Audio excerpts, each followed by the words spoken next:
ॐ गंगे च जमुने चैव गोदावरी सरस्वती नर्मदे सिंधु कावेरी जले अस्मिन् सन्निधिं कुरु।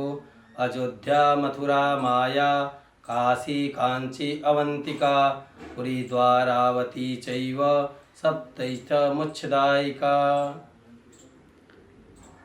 आज मैं स्वामी नारायणानंद सरस्वती श्री खाकी जी महाराज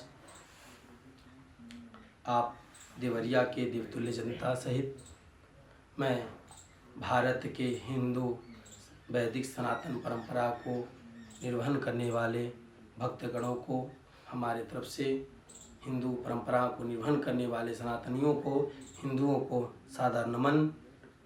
मैं स्वामी नारायणानंद सरस्वती श्री खाकी जी महाराज अपने पीड़ा कुटी राम जानकी मंदिर वार्ड नंबर 9 से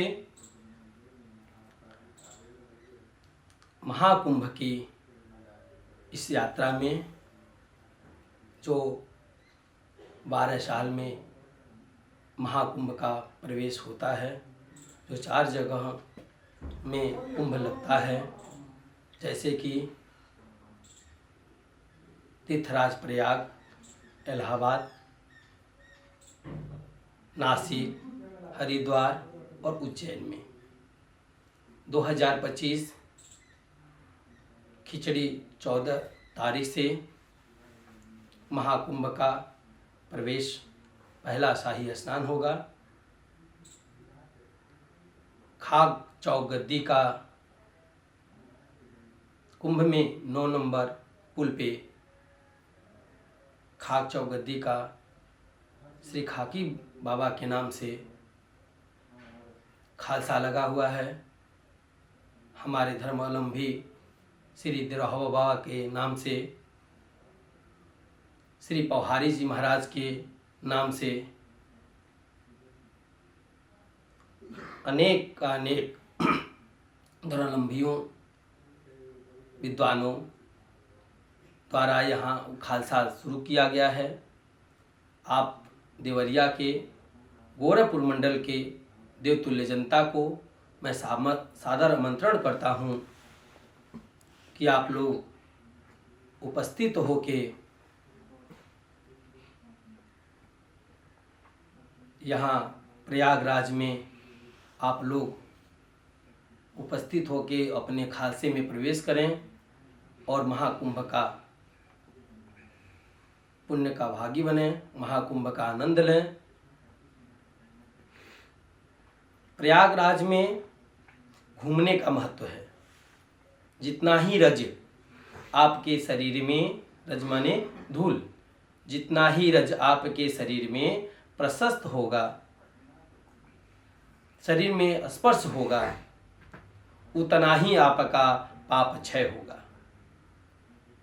प्रयाग में घूमने का महत्व है, काशी में मुड़ाने का महत्व है और गया में डराने का महत्व है। तो आप आके करवट लेने का महत्व, मतलब प्रयाग में करवट लेने का, विश्राम करने का महत्व माना गया है। तो आप सभी धर्मावलंबियों से, सनातनियों से निवेदन है कि आप अगले महाकुंभ का दर्शन स्वस्थ पूर्वक पावें और निरोगी होवें, पुण्य के भागी होवें और ऐसे कुंभों का आशीर्वाद आपको और आपके परिवार को सदैव प्राप्त होता रहे।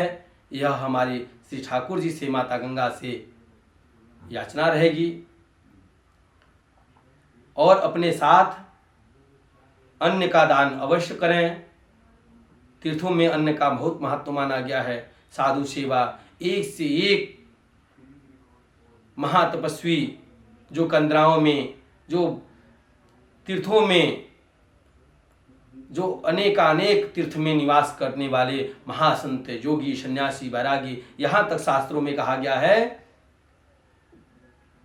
कि हमारे देवता भी, यक्ष भी, गंधर्व भी मनुष्य का, पशु पक्षी का, जीव का रूप धारण करके महाकुंभ में शाही स्नान में प्रवेश करते हैं। ऐसे हमारे देश सनातन धर्म के धर्मावलंबियों और तपस्वियों का यह प्रभाव है कि जिनके छाया मात्र से, जिनके दर्शन मात्र से, जिनके इच्छा नाम लेने मात्र से पाप का क्षय होता है, कि कोई रोग मुक्त करने वाला होता है, कोई कामनाओं को सिद्ध करने वाला होता है, कोई संपत्ति को प्रदान देने वाला होता है, किसी के नाम से जिस इच्छाओं की पूर्ति करते हैं लोग, उनकी कामनाओं का सिद्ध प्राप्त होता है। ऐसे ऐसे साधु, बैरागी, योगी, सन्यासियों का दर्शन होगा, जो कि हम कितना हो भी पैसा रख लें उससे वो प्राप्त नहीं हो पाएगा। इसीलिए महाकुंभ लगाया जाता है कि वो भी तीर्थराज प्रयाग हैं, सभी तीर्थ अपने कर्म को दान करने के लिए आते हैं। जैसे हम अगर इस मृत्यु लोक में आए हैं तो तीर्थ, जितने तीर्थ हैं सभी प्रयागराज के राजा के अधीन हैं और माघ मास में वहां कर देने आते हैं। तो इस भाव से आप सभी धर्मावलंबियों से निवेदन है, धर्माचार्यों से निवेदन है और हमारे देवरिया की देवतुल्य जनता से निवेदन है कि हमारी खालसा श्री परम पूज्य देवराहा बाबा की खालसा, श्री परम पूज्य पौहारी जी महाराज का खालसा लगा हुआ है तीर्थराज प्रयाग में। आप सभी लोग वहाँ आवें और 9 नंबर से 14 नंबर पुल तक हम लोग रहेंगे। अपने खालसा में आप लोग आवें और उसका महाकुंभ का आनंद प्रदान करें और भक्ति मार्ग में प्रशस्त हों। यह आपसे समस्त धर्मावलंबियों से निवेदन है कि आप आके इसका आनंद उठावें। जय श्री कृष्णा, जय श्री राधे, जय श्री ठाकुर।